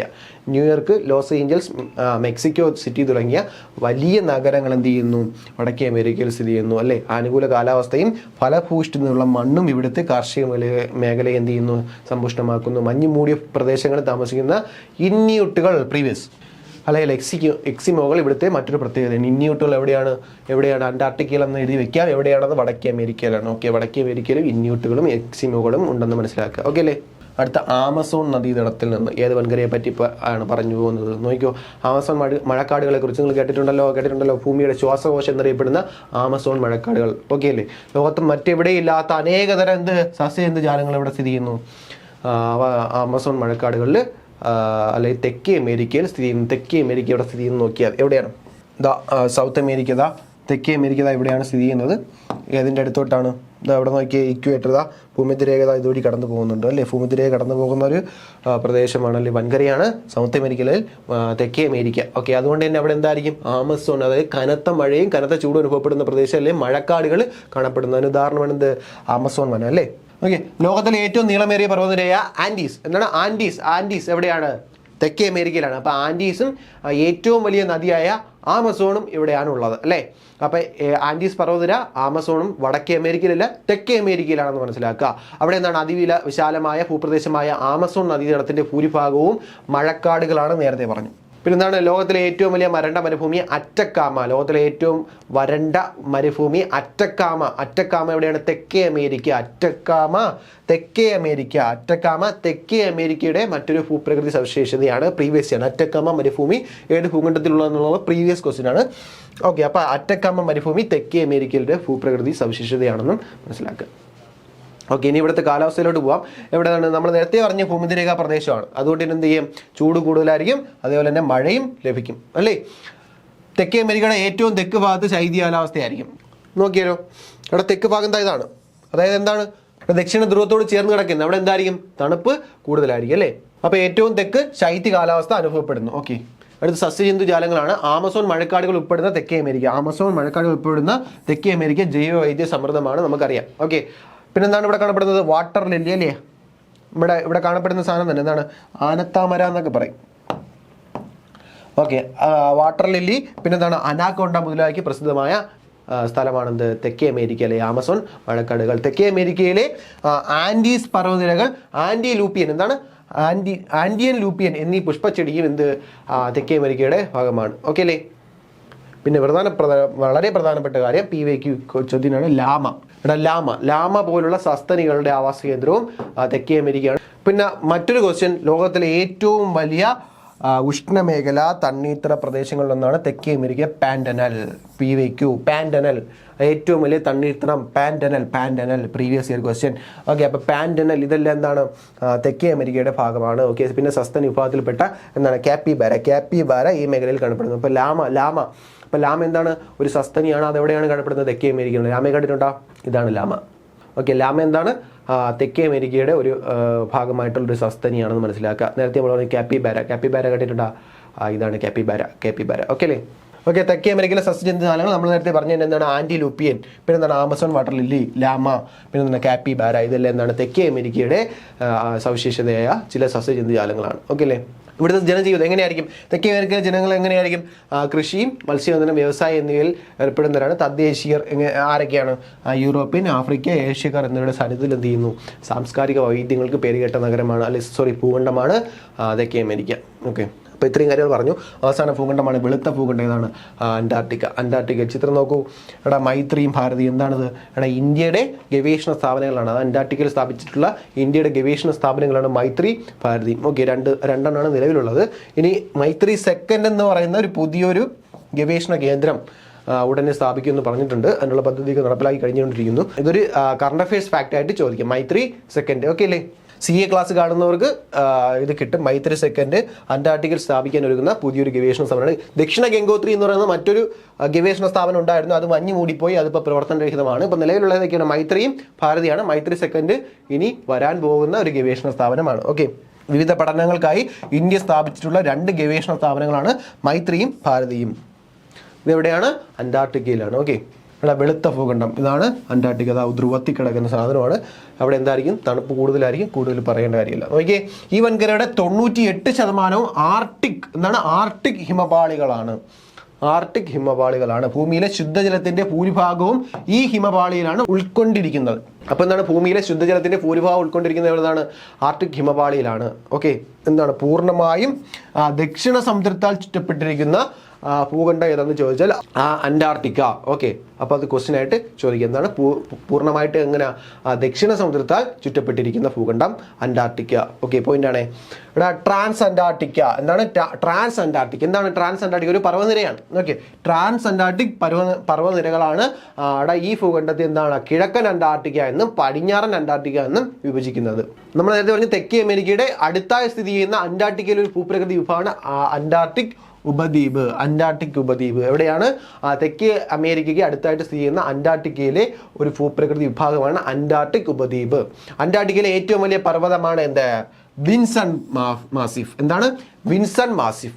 ഓക്കെ, അപ്പോൾ എന്താണ് അന്റാർട്ടിക്കയിലെ ഏറ്റവും വലിയ പർവ്വതം എന്ന് വെച്ചാൽ വിൻസൺ മാസിഫ്. എന്താണ്? വിൻസൺ മാസിഫ്. വിൻസൺ മാസിഫ്. ഈ ഭൂഖണ്ഡത്തിന് നിരവധി അഗ്നിപർവ്വതങ്ങളും കാണപ്പെടുന്നുണ്ട്. ഓക്കെ, വിൻസൺ മാസിഫാണ് എന്താണ് അന്റാർട്ടിക്കയിലെ ഏറ്റവും വലിയ പർവ്വതം. ഓക്കെ, അടുത്ത കാലാവസ്ഥയാണ്.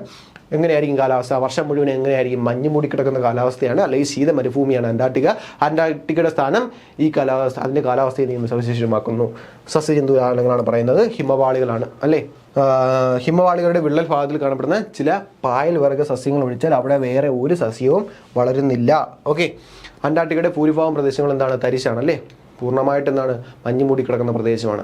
അപ്പോൾ ഈ ഭൂഖണ്ഡത്തിന് പല തീരപ്രദേശങ്ങളിൽ എന്ത് കാണപ്പെടുന്നു? പെൻഗ്വിനുകളും സീലുകളുടെയും ആവാസ കേന്ദ്രമാണ്. പെൻഗ്വിനും സീലുകളും എവിടെ കാണപ്പെടുന്നു? അന്റാർട്ടിക്കൻ ഭൂഖണ്ഡത്തിൽ കാണപ്പെടുന്നു. ഇവിടെ നോക്കിയേ, ഇത് കിഴക്കൻ അന്റാർട്ടിക്ക, ഇത് പടിഞ്ഞാറൻ അന്റാർട്ടിക്ക. നേരത്തെ നമ്മൾ പറഞ്ഞു കിഴക്കൻ അന്റാർട്ടിക്കയും പടിഞ്ഞാറൻ അന്റാർട്ടിക്കയും വേർതിരിക്കുന്ന മലനിര ഏതാണ്? Transantarctic mountains. Transantarctic mountains question വരാം. കിഴക്കൻ അന്റാർട്ടിക്കയും പടിഞ്ഞാറൻ അന്റാർട്ടിക്കയും വേർതിരിക്കുന്ന മലനിരയാണ് ട്രാൻസ് അന്റാർട്ടിക്കൻ. നേരത്തെ നമ്മൾ പറഞ്ഞു ഏഷ്യയും യൂറോപ്പിനെയും തമ്മിൽ ബന്ധിപ്പിക്കുന്ന അല്ലെങ്കിൽ വേർതിരിപ്പിക്കുന്ന മലനിരയാണ് യുറാൽ പർവ്വതനിര. അതേപോലെ ഇവിടെ അന്റാർട്ടിക്ക, കിഴക്കൻ അന്റാർട്ടിക്കയും പടിഞ്ഞാറൻ അന്റാർട്ടിക്കയും രണ്ടായിട്ട് വേർതിരിക്കുന്ന മലനിര ട്രാൻസ് അന്റാർട്ടിക്കൻ മൗണ്ടൻസ്. അന്റാർട്ടിക്കയിലെ പ്രധാന സസ്യജന്തു ജാലങ്ങളാണ് നേരത്തെ പറഞ്ഞു. പായലുകൾ, ഒരുതരം പായലുകൾ മാത്രം അവിടെ കാണപ്പെടുന്നു. പിന്നെ എന്താണ്? പെൻഗ്വിനുകളും സീലുകളും അവിടെ കാണുന്ന മറ്റൊരു സസ്യജന്തുജാലങ്ങളാണ്. ഓക്കെ അല്ലേ? നമ്മൾ അന്റാർട്ടിക്ക വരെയുള്ള ഭൂഖണ്ഡങ്ങളെ പറ്റി പറഞ്ഞു. ഇനിയുള്ളത് ഏതാണ്? Okay, Alps, black forest, Carpathian. എന്താണ്? കാർപ്പാത്തിയൻ മുതലായ പർവ്വതനിരകൾ യൂറോപ്പിലുണ്ട്. ഏതാണ്? യൂറോപ്പിനെ പറ്റിയാണ് പറയുന്നത്. യൂറോപ്യൻ ഭൂഖണ്ഡത്തെ പറ്റിയാണ് പറയുന്നത്. അവിടെയുള്ള പ്രധാന പർവ്വതനിരകൾ ഏതൊക്കെയാണെന്ന് പറഞ്ഞു. ആൽപ്സ്, ബ്ലാക്ക് ഫോറസ്റ്റ്, കാർപ്പാത്തിയൻ, 3 മലനിരകൾ. ഓക്കെ, ഇത് പഠിച്ചു വയ്ക്കുക. ആൽപ്സ് ചോദിച്ചിട്ടുണ്ട്, ഇനി ചോദിക്കാം. ബ്ലാക്ക് ഫോറസ്റ്റും കാർപ്പാത്തിയനും ഇനി ചോദിക്കാം. ഓക്കെ, അപ്പോൾ ആൽപ്സ്, ബ്ലാക്ക് ഫോറസ്റ്റ്, കാർപ്പാത്തിയൻ തുടങ്ങിയവയുടെയാണ് യൂറോപ്പിലെ പ്രധാന പർവ്വതനിരയാണ് അല്ലേ. 3 നദികൾ, ഡാന്യൂബ്, വോൾഗ, റൈൻ. ഈ 3 നദികളും കാണപ്പെടുന്നത് അല്ലെങ്കിൽ ഒഴുകുന്നത് എവിടെയാണ്? യൂറോപ്യൻ ഭൂഖണ്ഡത്തിലാണ് എന്ന് മനസ്സിലാക്കുക. അതാണ് Danube, Volga, Rhine. Danube, Volga, Rhine. Danube, Volga, Rhine. Okay, അവിടെ ചോദിക്കും കേട്ടോ. അതുകൊണ്ടാണ് എടുത്തു പറയുന്നത്. ഡാന്യൂബ്, വോൾഗ, റൈൻ മുതലായ ഒഴുകുന്നത് ഏത് ഭൂഖണ്ഡത്തിലൂടെയാണ്? യൂറോപ്പിലൂടെയാണ്. യൂറോപ്പിലെ ഫലഭൂഷ്ടമായ സമതലങ്ങളും പുൽമേടുകളും ഉണ്ട്. നമുക്കറിയാം കിഴക്കൻ യൂറോപ്പിലെ അതിവിശാലമായ പുൽമേടുകളാണ് സ്റ്റെപ്പി എന്നറിയപ്പെടുന്നത്. എന്താണ്? സ്റ്റെപ്പി. Okay, steppe. അപ്പോൾ യൂറോപ്പിലെ വടക്കൻ തീരങ്ങളുടെ ചില ഭാഗങ്ങൾ എന്താണ്? ഫിജോഡുകൾ. എന്താണ് ഫിജോഡ് എന്ന് പറയാം. അപ്പോൾ ഫിജോഡുകളും അല്ലെങ്കിൽ ഫിയോഡുകൾ എന്നറിയപ്പെടുന്ന സവിശേഷമായ ഭൂപ്രകൃതി ആൽ സമ്പന്നമാണ്. എന്താണ്? ഫിജോഡ് അല്ലെങ്കിൽ ഫിയോഡ്. എങ്ങനെയാണ് ഫിജോഡ് അല്ലെങ്കിൽ ഫിയോഡ് ഉണ്ടാവുന്നതെന്ന് പറയാം. ഓക്കെ, അപ്പോൾ നമ്മൾ പറഞ്ഞു ആൽപ്സ്, ബ്ലാക്ക് ഫോറസ്റ്റ്, കാർപ്പാത്തിയൻ തുടങ്ങിയവ എന്താണ്? യൂറോപ്പിലെ പ്രധാന പർവ്വതനിരയാണെന്ന് പറഞ്ഞു. അവിടുത്തെ പ്രധാന നദികൾ ഏതെന്ന് പറഞ്ഞു? ഡാന്യൂബ്, വോൾഗ, റൈൻ എന്ന് പറഞ്ഞു. പിന്നെ ഫലഭൂഷ്ടമായ സമതലങ്ങളും പുൽമേടുകളും ഉണ്ടെന്ന് പറഞ്ഞു. അതിൽ പ്രധാനപ്പെട്ട പുൽമേടാണ് എന്ത്? സ്റ്റെപ്പി എന്നറിയപ്പെടുന്നതെന്ന് പറഞ്ഞു. പിന്നെ എന്താണ്? പ്രധാന ഭൂപ്രകൃതി സവിശേഷതയാണ് ഫിജോഡുകൾ അല്ലെങ്കിൽ എന്ത്? ഫിയോഡുകൾ എന്നറിയപ്പെടുന്ന ഭൂപ്രകൃതി. ഓക്കെ അല്ലേ? ഓക്കെ, നമ്മൾ എന്തിനെ പറ്റിയാണ് പറഞ്ഞത്? യൂറോപ്പാണ്. യൂറോപ്പ് ഇതാ അതായത് ഉത്തര ധ്രുവമാണ്. അതായത് ഇവിടെ മൊത്തം എന്തായിരിക്കും? മഞ്ഞായിരിക്കും, തണുപ്പായിരിക്കും. ഓക്കെ, ആ പ്രദേശത്തിന് അടുത്താണ് എന്ത് കാണപ്പെടുന്നത്? യൂറോപ്പ് കാണപ്പെടുന്നത്. അപ്പം നേരത്തെ നമ്മൾ പറഞ്ഞു ഫിജോഡുകൾ അല്ലെ ഫിയോഡുകൾ എന്താണ്? യൂറോപ്പിന്റെ പ്രധാന സവിശേഷതയാണെന്ന് പറഞ്ഞു. ഇത് എങ്ങനെയാണ് ഉണ്ടാകുന്നത്? ഇവിടെ സാധാരണയായിട്ട് ഹിമാനികളുടെ പ്രവർത്തനത്താൽ എന്ത് ചെയ്യുന്നു? രൂപം കൊള്ളുന്നു. ഹിമാനികളുടെ പ്രവർത്തനത്താൽ രൂപം കൊള്ളുന്നു. പർവ്വതങ്ങളാൽ ചുറ്റപ്പെട്ടതോ അല്ലെങ്കിൽ കുത്തനെയുള്ള ചരിവുകൾക്കിടയിൽ എന്ത് ചെയ്യുന്നു? ഇടുങ്ങിയ കടൽ തീരങ്ങൾ രൂപപ്പെടുന്നു. ഇതാണ് എന്ത്? ഫിയോഡുകൾ അല്ലെങ്കിൽ ഫിജോഡുകൾ എന്ന് പറയുന്നത്. എന്താണ്? ഹിമാനികളുടെ പ്രവർത്തനത്താൽ രൂപം കൊള്ളുന്നത്. എങ്ങനെയാണ്? പർവ്വതങ്ങളാൽ ചുറ്റപ്പെട്ട കുത്തനെയുള്ള ചരിവുകളിൽ എന്ത് ചെയ്യുന്നു? കടൽ തീരങ്ങൾ രൂപപ്പെടുന്നു. ഇതാണെന്ത് ഫിജോഡുകൾ അല്ലെങ്കിൽ ഫിയോഡുകൾ എന്ന് പറയുന്നത്. ഓക്കെ, ഇതാ കണ്ടോ, കാണാൻ പറ്റുന്നുണ്ടല്ലോ. ഇങ്ങനെയാണെന്ത് ഫിയോഡുകൾ അല്ലെങ്കിൽ ഫിജോഡുകൾ രൂപപ്പെടുന്നത്. ഓക്കെ അല്ലേ? എങ്ങനെയാണ് അപ്പോൾ നേരത്തെ നമ്മൾ പറഞ്ഞു എങ്ങനെയാണ് പർവ്വതങ്ങളാൽ ചുറ്റപ്പെട്ടതോ എങ്ങനെ കുത്തനെയുള്ള ചരിവുകൾക്കിടയിലും എന്ത് ചെയ്യുന്നു, ഇടുങ്ങിയ കടൽ തീരങ്ങൾ രൂപം കൊള്ളുന്നു. എങ്ങനെ? ഹിമാനികളുടെ പ്രവർത്തനത്താൽ. അങ്ങനെ എന്ത് സംഭവിക്കുന്നു, അവിടെ ഒരു കടൽ തീരം ഉണ്ടാകുന്നു. അതിൻ്റെ പേര് എന്താണ്? അതാ കാണുന്നുണ്ടല്ലോ, ഇതാണെന്ത് നമ്മുടെ ഫിജോഡുകൾ അല്ലെങ്കിൽ ഫിയോഡുകൾ എന്ന് പറയുന്നത്. ഓക്കെ, ഇനി ഇവിടുത്തെ കാലാവസ്ഥയെ പറ്റി പറയാം. എന്താണ്? യൂറോപ്പാണ്. യൂറോപ്പിൻ്റെ കാലാവസ്ഥ നമുക്ക് സിനിമകളിലൂടെയൊക്കെ അറിയാം അല്ലേ? വേണ്ട. അപ്പം യൂറോപ്പിൻ്റെ കാലാവസ്ഥയാണ്. യൂറോപ്പിൽ പൊതുവെ എങ്ങനെയായിരിക്കും? മിതമായ ചൂടും തണുപ്പുള്ള കാലാവസ്ഥയാണ് അനുഭവപ്പെടുന്നത്. നമ്മൾ സിനിമകളിലൂടെ കാണുന്നതാണ് യൂറോപ്പിൻ്റെ കാലാവസ്ഥ എങ്ങനെയായിരിക്കും എന്നല്ലേ. ഈ വൻകരയുടെ വടക്ക് ഭാഗങ്ങൾ എങ്ങനെയാണ്? കൂടുതലും എങ്ങോട്ടാണ്? ഉത്തര ധ്രുവത്തോടാണ്. അതുകൊണ്ട് തന്നെ അവിടെ ഭാഗങ്ങൾ എന്തുണ്ടാവും? മഞ്ഞ് വീഴ്ച ഉണ്ടാവുമെന്ന് നേരത്തെ നമ്മൾ പറഞ്ഞു. അപ്പോൾ അതുകൊണ്ടാണ് വൻകരയുടെ വടക്ക് ഭാഗങ്ങൾ എന്തായിരിക്കും? ശൈത്യകാലത്ത് മഞ്ഞ് വീഴ്ച ഉണ്ടാവാറുണ്ട്. ഓക്കെ, അടുത്ത സസ്യജന്തു കാലങ്ങളാണ്. യൂറോപ്പിലെ എന്താണ് ആൽപൈൻ പ്രദേശം. എന്താണ് ആൽപൈൻ പ്രദേശം? എങ്ങനെയാണ്? പുൽമേടുകളും മെഡിറ്ററേനിയൻ മേഖല മുന്തിരിത്തോട്ടങ്ങൾക്കും പ്രസിദ്ധമാണ്. ആൽപൈൻ പ്രദേശം എവിടെയാണുള്ളതെന്ന് ചോദിക്കാം. ഓക്കെ, നമുക്ക് കോർക്കോക്ക് മരങ്ങൾ. ഏതാണ്? കോർക്കോക്ക് മരങ്ങൾ. പിന്നെന്താണ്? ആൽപൈൻ സ്റ്റെപ്പി പുൽമേട്. നേരത്തെ നമ്മൾ പറഞ്ഞു ഇവിടുത്തെ പുൽമേട് എന്താണ്? സ്റ്റെപ്പി എന്നാണ് അറിയപ്പെടുന്നത്. അപ്പോൾ ആൽപൈൻ സ്റ്റെപ്പി പുൽമേടും ലിങ്സ് എവിടെ നമ്മുടെ യൂറോപ്പിൽ കാണപ്പെടുന്ന സസ്യജന്തു കാലങ്ങളാണ്. ഓക്കെ അല്ലേ? ഇവിടുത്തെ ജനജീവിതം നമുക്കറിയാം. എന്താണ്? യൂറോപ്പിൻ പൊതുവെ ഉയർന്ന ജീവിത നിലവാരം പുറത്തുന്നവയാണ് നമ്മൾ കണ്ടിട്ടുള്ളതാണ്. ഓക്കെ, സമ്പന്നമായ കലാ സാംസ്കാരിക പൈതൃകമുള്ള ഭൂഖണ്ഡമാണ് യൂറോപ്പ്. ലോകത്തിലെ ഏറ്റവും പഴക്കം ചെന്ന ഏതൊക്കെ? ഏതൻസ്, റോം എന്നിവ എവിടെയാണ്? യൂറോപ്പിലാണ് സ്ഥിതി ചെയ്യുന്നത്. പാരീസ്, ലണ്ടൻ തുടങ്ങിയ നഗരങ്ങളും പിന്നെ കല, ഫാഷൻ, സാങ്കേതിക വിദ്യയിൽ വളരെ മുന്നിലാണ് എന്ത്? നമ്മുടെ യൂറോപ്പ് വൻകര. ഓക്കെ, അടുത്ത സഞ്ചി മൃഗങ്ങളുടെ നാട്ടിലോട്ട് എങ്ങോട്ടാണ് പോകുന്നത് നമുക്ക് മനസ്സിലാവും. ഏതാണ്? ഓസ്ട്രേലിയ ആണ് അല്ലേ. അപ്പോൾ എന്താണ്? സവിശേഷതകൾ ധാരാളമുള്ള മൃഗങ്ങളാണല്ലോ കങ്കാരു. നമുക്കറിയാം കങ്കാരുവിൻ്റെ സവിശേഷതകൾ. ഇവിടെ കാണപ്പെടുന്ന ഭൂഖണ്ഡമാണെന്ത്? ഇവ കാണപ്പെടുന്ന ഭൂഖണ്ഡമാണ് ഓസ്ട്രേലിയ. ഓക്കെ, പൂർണ്ണമായും ദക്ഷിണാർദ്ധഗോളത്തിൽ സ്ഥിതി ചെയ്യുന്ന ഓസ്ട്രേലിയ ഭൂഖണ്ഡമാണ് അല്ലേ. പൂർണ്ണമായിട്ടും ദക്ഷിണാർദ്ധഗോളത്തിലാണ് സ്ഥിതി ചെയ്യുന്നത് അല്ലേ. ഇതാ കിടപ്പുണ്ട് ഓസ്ട്രേലിയ. ഇതാ പൂർണ്ണമായിട്ടും ദക്ഷിണാർദ്ധഗോളത്തിൽ സ്ഥിതി ചെയ്യുന്നു. പൂർണ്ണമായും ഉത്തരാർദ്ധഗോളത്തിൽ സ്ഥിതി ചെയ്യുന്ന വൻകര ഏതാണെന്ന് പറഞ്ഞു? ഏതാണ്? North America. പൂർണ്ണമായും ദക്ഷിണാർദ്ധഗോളത്തിൽ സ്ഥിതി ചെയ്യുന്നത് ഓസ്ട്രേലിയ. എങ്കിൽ ദക്ഷിണാർദ്ധഗോളത്തിലും ഉത്തരാർദ്ധഗോളത്തിലായിട്ട് സ്ഥിതി ചെയ്യുന്ന വൻകര ഏതാണ്? ആഫ്രിക്ക അല്ലേ. അപ്പോൾ ഇതൊക്കെ നമ്മൾ നേരത്തെ അറിഞ്ഞ കാര്യങ്ങളാണ് അല്ലേ. അപ്പോൾ നേരത്തെ നമ്മൾ പറഞ്ഞു എന്താണ്? പൂർണ്ണമായിട്ടും ദക്ഷിണാർദ്ധഗോളത്തിൽ സ്ഥിതി ചെയ്യുന്നു. ഓക്കെ, എന്താണ്? പൂർണ്ണമായും സമുദ്രത്താൽ ചുറ്റപ്പെട്ട ഓസ്ട്രേലിയ ഒരു ചെറിയ ഭൂഖണ്ഡമാണ്. ഏറ്റവും ചെറിയ ഭൂഖണ്ഡം എന്ന് വെച്ചാൽ ഏതാണ്? ഓസ്ട്രേലിയയാണ്. പൂർണ്ണമായിട്ടും എന്ത് ചെയ്യുന്നു? സമുദ്രത്താൽ ചുറ്റപ്പെട്ട് കിടക്കുന്നു. നമ്മൾ പറഞ്ഞു ഇതാണ് ഓസ്ട്രേലിയ. എന്താണ്? പൂർണ്ണമായും ദക്ഷിണാർദ്ധഗോളത്തിൽ സ്ഥിതി ചെയ്യുന്നു. എന്താണ്? പൂർണ്ണമായിട്ടും എന്ത്? സമുദ്രത്താൽ ചുറ്റപ്പെട്ട് കിടക്കുന്നു അല്ലേ. Great Dividing Range. അപ്പോൾ ഓസ്ട്രേലിയയിൽ പ്രധാന പർവ്വതനിരയാണ് ഗ്രേറ്റ് ഡിവൈഡിങ് റേഞ്ച്. ഓക്കെ, പിന്നെന്താണ്? Great Victoria previous year. അപ്പോൾ എന്താണ്? ഗ്രേറ്റ് വിക്ടോറിയ എന്താണത്? പ്രധാനപ്പെട്ട മരുഭൂമിയാണ്. എന്താണ്? ഗ്രേറ്റ് വിക്ടോറിയ മരുഭൂമിയാണ്. എവിടെ സ്ഥിതി ചെയ്യുന്നു? ഓസ്ട്രേലിയ സ്ഥിതി ചെയ്യുന്ന മരുഭൂമിയാണ് ഗ്രേറ്റ് വിക്ടോറിയ. ഓക്കെ, നോക്കിയേ, ഓസ്ട്രേലിയയുടെ കിഴക്കൻ തീരത്ത് സ്ഥിതി ചെയ്യുന്ന Great Barrier Reef previous year question. Great Barrier Reef പവിഴപ്പുറ്റുകളാൽ നിർമ്മിതമാണ്. ഓക്കെ, അപ്പോൾ കിഴക്കൻ തീരം എങ്ങനെയാണ്? ഗ്രേറ്റ് ബാരിയർ ലീഫ് പവിഴപ്പുറ്റുകളാൽ നിർമ്മിതമാണെന്നും പറഞ്ഞു. ഓക്കെ, അടുത്ത നോക്കി, ഇവിടെ മുറൈ ഡാർലിംഗ് നദീതടം ഈ ഭൂഖണ്ഡത്തിന് എന്താണ്? പ്രധാന കാർഷിക മേഖലയാണ്. ഫലഭൂയിഷ്ഠതയുള്ള കാർഷിക മേഖലയാണ് മുറൈ ഡാർലിംഗ് നദീതടം. മുറൈ ഡാർലിംഗ് നദീതടം ഇവിടെയാണ്. ഓസ്ട്രേലിയയുടെ പ്രധാന ഫലഭൂയിഷ്ഠതയുള്ള ഒരു സമതലമാണ് അല്ലെങ്കിൽ കാർഷിക മേഖലയാണ് മുറൈ ഡാർലിംഗ്. പിന്നെന്താണ്? ഇതിൻ്റെ കിഴക്ക് ഭാഗം എന്താണ്? ഗ്രേറ്റ് ബാരിയർ ലീഫ് എന്ന പവിഴപ്പുറ്റുകളാൽ നിർമ്മിതമാണ്. അവിടുത്തെ പ്രധാന പർവ്വതനിര ഏതാണ്? ഗ്രേറ്റ് ഡിവൈഡിംഗ് റേഞ്ച് എന്ന് പറഞ്ഞ് പ്രധാനപ്പെട്ട ഏതാണ്? നമ്മുടെ മരുഭൂമിയാണ് ഗ്രേറ്റ് വിക്ടോറിയ മരുഭൂമി എന്നും പറഞ്ഞു. ഓക്കെ, ഇവിടെ ഇതാണ് ഗ്രേറ്റ് ഡിവൈഡിംഗ് റേഞ്ച്. പിന്നെ എന്താണ്? കാലാവസ്ഥയാണ്. ഇവിടുത്തെ കാലാവസ്ഥ എങ്ങനെയാണ്? ആസ്ട്രേലിയയുടെ ഭൂരിഭാഗം പ്രദേശത്ത് എന്താണ്? വരണ്ട കാലാവസ്ഥ ആയിരിക്കും. വരണ്ട കാലാവസ്ഥയാണ് അനുഭവപ്പെടുന്നത്. ഭൂഖണ്ഡത്തിൻ്റെ ഉൾപ്രദേശങ്ങളിലേക്ക് പോകുന്നതോറും വരൾച്ചയുടെ തീവ്രത വർദ്ധിക്കുന്നു. ഓക്കെ, അപ്പോൾ ഇവിടെ എന്താണ്? ഇവിടെ മഴക്കാറ്റുകൾ അല്ലെങ്കിൽ മഴ കൊണ്ടുവരുന്ന കാറ്റുകളുടെ വ്യതിയാനമാണ് അല്ലെങ്കിൽ അവിടുത്തെ മർദ്ദ വ്യതിയാനമാണ് അവിടെ വരണ്ട കാലാവസ്ഥ അനുഭവപ്പെടാൻ കാരണം. ഓസ്ട്രേലിയ കേട്ടോ. അപ്പോൾ ഓസ്ട്രേലിയയുടെ പ്രധാന ഭൂരിഭാഗത്തും എന്തായിരിക്കും? വരണ്ട കാലാവസ്ഥയ്ക്കും ഭൂഖണ്ഡത്തിൻ്റെ ഉൾപ്രദേശങ്ങളിലേക്ക് പോകുന്നതോറും എന്താണ്? കൂടുതൽ എന്തായിരിക്കും? വരൾച്ചയുടെ തീവ്രത കൂടുതലായിരിക്കും. ഇവിടെ തൊട്ടുഭാഗങ്ങൾ എന്താണ്? ചുറ്റും എന്തായിരിക്കും? ചുറ്റും കടലായതുകൊണ്ട് ഈ പ്രദേശങ്ങൾ എന്തായിരിക്കും? മിതമായ ചൂടും മിതമായ തണുപ്പുമായിരിക്കും. പക്ഷേ ഉൾപ്രദേശങ്ങളിലോട്ട് പോകുന്നതോറും ഈ വരണ്ട കാലാവസ്ഥയുടെ ഉഷ്ണം കൂടി വരും. ഓക്കെ, നേരത്തെ പറഞ്ഞു. ഓക്കെ, അടുത്ത സസ്യജന്തുജാലങ്ങൾ. ഓസ്ട്രേലിയയുടെ ഒറ്റപ്പെട്ട സ്ഥാനം സസ്യജന്തുജാലങ്ങൾ വ്യത്യസ്തമായ രീതിയിൽ പരിണമിക്കുന്നതിന് കാരണമായി. ഓസ്ട്രേലിയ എന്താണ്, ഒരു സമുദ്രത്തിന് നടുക്കാണ് സ്ഥിതി ചെയ്യുന്നത്, ചുറ്റും എന്താണ് കടലാണ്. അതുകൊണ്ട് തന്നെ എന്താണ്, ഒരു ഒറ്റപ്പെട്ട സ്ഥാനമാണ്. അതെന്തിന് കാരണമായി? സസ്യജന്തുജാലങ്ങളുടെ വ്യത്യസ്തമായ രീതിയിൽ പരിണമിക്കുന്നതിന് കാരണമായി. നോക്കി ഇവിടെ മാർസുപ്പിയൽ എന്താണ്, മാർസുപ്പിയലുകൾ അല്ലെങ്കിൽ മുട്ടയിടുന്ന സസ്തിനികൾ ഇതിന് ഉദാഹരണമാണ്. മാർസുപ്പിയലുകൾ എന്താണ്, മാർസുപ്പിയലുകൾ ഇതെല്ലാം എന്താണ്, ഈ ഒറ്റപ്പെട്ട സ്ഥാനത്തിന് അനുകൂലമായിട്ട് വളർന്നു വന്ന അല്ലെങ്കിൽ പരിണമിച്ചുണ്ടായ മുട്ടയിടുന്ന സസ്തനികളാണ്. ഓക്കെ, ഓസ്ട്രേലിയയിലെ ചില സസ്യജന്തുജാലങ്ങളെ പറ്റി പഠിക്കാം. ഓസ്ട്രേലിയയിൽ കാണപ്പെടുന്ന പ്രധാന സസ്യജന്തുഭാവമാണ് നേരത്തെ പറഞ്ഞത് മാർസുപ്പിയലുകൾ. മാർസുപ്പിയലുകൾ. ഓക്കെ, ഉദരസഞ്ചികളിൽ കുഞ്ഞുങ്ങളെ എന്ത് ചെയ്യുന്നു, കൊണ്ട് കിടക്കുന്ന കങ്കാരു, കോആല എന്താണ്, കോആല എന്നിവ എന്താണ്, മാർസുപ്പിയലുകൾക്ക് ഉദാഹരണമാണ്. ഓക്കെ, ഇവ കൂടാതെ എന്തെന്ന് മുട്ടയിടുന്ന സസ്തനികളായ പ്ലാറ്റിപ്പസ്, എക്കിഡ്ന എന്താണ്, എക്കിഡ്നയും ഓസ്ട്രേലിയയിൽ കാണപ്പെടുന്ന മറ്റ് ജീവികളാണ്.